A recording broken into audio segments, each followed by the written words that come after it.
Kisah ini diceritakan seorang pedagang hewan kurban pada Idul Adha tahun lalu tentang sebuah kejadian yang membuat hatinya amat tersentuh. Saya bagikan kembali kisahnya untuk Anda.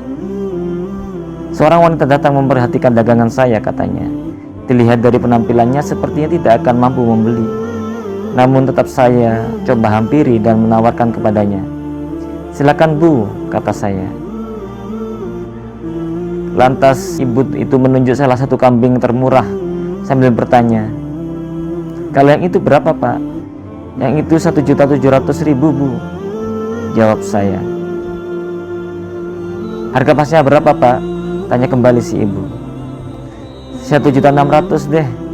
Harga segitu untuk saya kecil sekali, tapi biarlah buat ibu saya berikan, jawab saya. "Tapi uang saya hanya 1.500.000, Pak. Bagaimana ini?" Dalam pikiran saya, waduh, karena itu harga modalnya. Akhirnya saya berumbuk dengan teman sampai akhirnya diputuskan, diberikan sajalah dengan harga itu kepada ibu tersebut. Saya pun mengantar hewan kurban tersebut sampai ke rumahnya. Begitu tiba di rumahnya, kata istighfar pun meluncur dari mulut saya. Astagfirullahaladzim, Allahu Akbar. Terasa menggigil seluruh badan karena melihat keadaan rumah ibu itu. Rupanya ibu itu hanya tinggal bertiga dengan ibunya dan putranya di rumah gubuk berlantai tanah tersebut. Saya tidak melihat tempat tidur kasur, kursi ruang tamu, apalagi perabot mewah atau barang-barang elektronik lainnya. Yang terlihat hanya dipan kayu yang lusuh, beralaskan tikar, dan bantal yang juga lusuh. Di atas dipan tertidur seorang nenek yang tua, lagi kurus. Kata ibu tersebut, "Mak, bangun, Mak. Ini, lihat saya bawa apa," kata ibu itu pada nenek yang sedang terbahan sampai akhirnya terbangun. "Mak, saya sudah belikan emak kambing buat korban. Nanti kita antar ke masjid ya, Mak," kata ibu itu dengan penuh kegembiraan. Si nenek sangat terkejut, terkaget-kaget, nampak jelas raut bahagia di wajahnya. Ia segera berjalan keluar dengan langkah yang gontai karena usianya yang senja. Sambil mengelus-ngelus kambing, nenek itu berucap, "Alhamdulillah, akhirnya kesampaian juga kalau emak mau berkorban.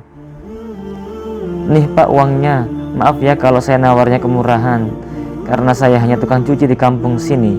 Saya sengaja mengumpulkan uang untuk beli kambing yang akan diniatkan buat kurban atas nama emak saya," kata ibu muda itu. Kaki saya ini bergetar, dada saya terasa sesak. Sambil menahan tetes air mata, saya doakan, "Ya Allah, ampuni dosa hamba. Hamba malu berhadapan denganmu, ya Allah. Hamba malu berhadapan dengan hambamu yang pasti lebih mulia ini. Seorang yang miskin harta, namun kekayaan imannya begitu luar biasa." Ibu itu pun melanjutkan, "Pak, ini ongkos kendaraannya." Saya menjawab, "Sudah Bu, biar ongkos kendaraannya saya yang bayar," kata saya sambil menyembunyikan mata saya yang sudah berkaca-kaca. Saya cepat pergi menuyur sebelum ibu itu tahu kalau mata ini sudah sangat basah karena tak sanggup mendapat teguran dari Allah. Sudah mempertemukan dengan hambanya yang penuh dengan sabaran, ketabahan, dan penuh keimanan, ingin memuliakan orang tuanya meski dengan keadaan keterbatasan ekonominya. Subhanallah. Ternyata kemuliaan tidak perlu dengan harta berlimpah, jabatan tinggi, apalagi kekuasaan. Kita bisa belajar keikhlasan dari ibu itu dengan menggapai kemuliaan hidup, bukan untuk dirinya tapi demi ibunda tercintanya.